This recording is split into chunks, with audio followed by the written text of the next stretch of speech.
Ration కార్డుల మీదనే మాట్లాడదాం మొట్టమొదలు, మిగతా తర్వాత పోదాం.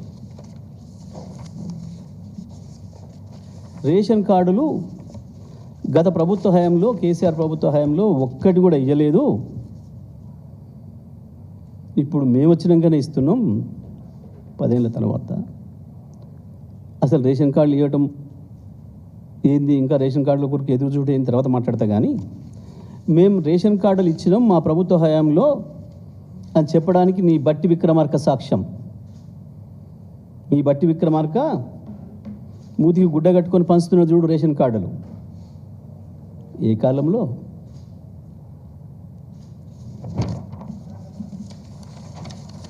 ఇగో ఇది మహిళ చేతికి అందిస్తున్నాడు చూడు రేషన్ కార్డు.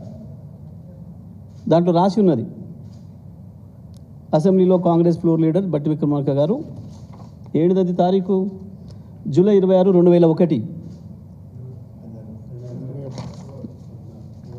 2001 జూలై 25, 2021 ఆయన ట్వీట్లో పెట్టుకున్నాడు. ఇది ఎక్కడనో పేపర్లలో ప్రింట్ చేసి మేము ఇప్పుడు ఏఐ ద్వారా సృష్టించక రాలే. ఇది ఆయన ట్వీట్, మీరు ఇవాళ తీస్తే కూడా ఉంటుంది. ఈ రెండు వారియే. ఓకే, ఇక మీరు ఈ మధ్యన ఎగిరెగిరి పడుతున్న కొత్త బిచ్చగాడు వీరు పొంగులేటి శ్రీనివాసరెడ్డి గారు. ఏంటిది?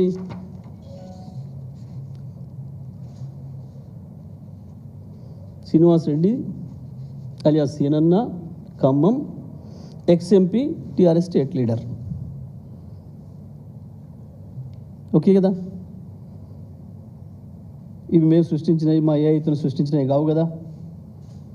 ఓకే, ఒకసారి ఎవరన్నా పత్రికా మిత్రులు, వారి పత్రికా సమావేశాలకు హాజరైన వాళ్ళు ఎవరు ఉంటే దయచేసి ఇవి చూపించి ఒక్కసారి ప్రశ్న అడగాల్సిందిగా విజ్ఞప్తి చేస్తాను. ఇక ఇంకొకటి కూడా ఉండాలి మన జిల్లాకు సంబంధించి. చౌటుప్పల్లో ఆ రోజు రాజగోపాల్ రెడ్డి గారు కాంగ్రెస్ మునుగోడు శాసనసభ్యుడిగా నా చేతిలో ఉన్న మైకు గుంజుకుంటున్నప్పుడు జరిగిన వాగ్వాదం రేషన్ కార్డుల పంపిణీలోనే. అక్కడ మా ఎమ్మెల్యే లేడు, నేను మంత్రిగా నేను ఈంచెల్లి పోతూ సూర్యాపేటకు పోతూ అందవే యాదాద్రి భువనగిరి కలెక్టర్ గారు, సార్ మీరు ఇక్కడ కూడా ప్రారంభించిపోండి అని అంటే, సార్ నేను సూర్యాపేటకు వెళ్ళేది ఉందమ్మా, భువనగిరి అక్కడ చౌటుప్పల్ దారిలో ఉంటుంది, అక్కడ ఏర్పాటు చేయండి, నేను అక్కడ ప్రారంభం చేసిపోతా, అక్కడ స్థానిక ఎమ్మెల్యే గారిని కూడా పిలవండి అని చెప్పి పైన మేము పంచిన కార్డుల సంఖ్య 6.5 లక్షలు. ఇంతవరకు తీసేయండి, మిగతా ఉంచండి, అది తీసేయండి. మేము పంచిన కార్డుల సంఖ్య 6.5 లక్షలు. ఓకే, 6,47,479. ఇప్పుడు మీరు ప్రభుత్వంలో ఉన్నారు, లెక్కలు ఉన్నాయి అక్కడ. దీని మీద ఎవరైనా చర్చకు వస్తే ఇక నాకు ఉరేసుకుందాం, చెప్పు దెబ్బలు లాంటివి రావు. ఒక్క చెంపదెబ్బ చాలు. ఇది మీరు తప్పని నిరూపిస్తే నేను చెంపదెబ్బకు సిద్ధంగా ఉన్నా. ఇది నిజమని రికార్డులు చూపించిన మీ ప్రభుత్వ రికార్డులో కూడా ఉంది. అది నిజమే అయితే మీరు ఒక్క చెంపదెబ్బకు సిద్ధమా? నేను చెప్పుతో కొట్టుకోవడాలు, ఉరి శిక్షలు లాంటి పెద్ద డైలాగులు మాట్లాడను. కేవలం ప్రాక్టికల్ సాధ్యమయ్యే విషయాలు మాత్రమే మాట్లాడతాను. చేయాల్సుకున్నాయన్నా, చేసినాయైనా, ఏదైనా. ఓకే, సరిపోయింది అనుకుంటా మీకు. ఇక వాటి విషయానికి వద్దాం. ఇంకా కూడా ఈ దేశంలో ప్రజలు ఒక రేషన్ కార్డు కొరకు ఎదురు చూస్తున్నారు అంటే ఎవడి నేరం? 78 సంవత్సరాల స్వతంత్ర భారత చరిత్రలో ఇంకా ప్రజలు అన్నం కొరకు ఎదురు చూస్తున్నారు, ఆకలితో ఏడుస్తున్నారు అని అంటే ఎవడి ద్రోహం కాంగ్రెస్ది కాకపోతే? ఈ దేశాన్ని, ఈ దేశంలో ఉన్న రాష్ట్రాలను 50 ఏళ్ళు వరుసగా పరిపాలించిన మీరు కదా ద్రోహులు. ప్రజల్ని ఇంకా పీడనలోనే ఉంచి, ఇంకా ఆకలితో చంపుతున్న దానికి కారణం మొట్టమొదటి దోషి కాంగ్రెస్ పార్టీ,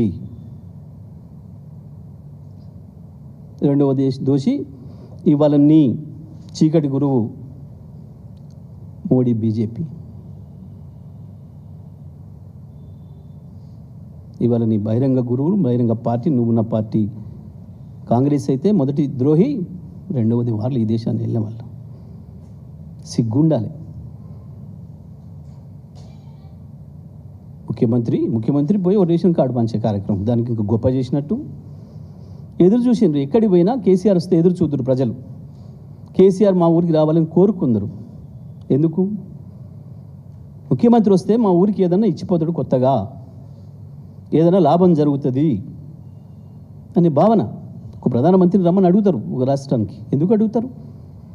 వస్తే ఏమైనా ఇచ్చిపోతాడు, మాకు కొంత లైట్ వస్తుంది, వెలుగు వస్తుంది, అభివృద్ధి వస్తుంది అని. ఏమి ఇచ్చిపోయినావు? 4 బూతులు దిలిపోయినావు నీ సహజ సిద్ధ స్వభావంతో తప్ప ఏమిచ్చినావు తుమతుర్తికి?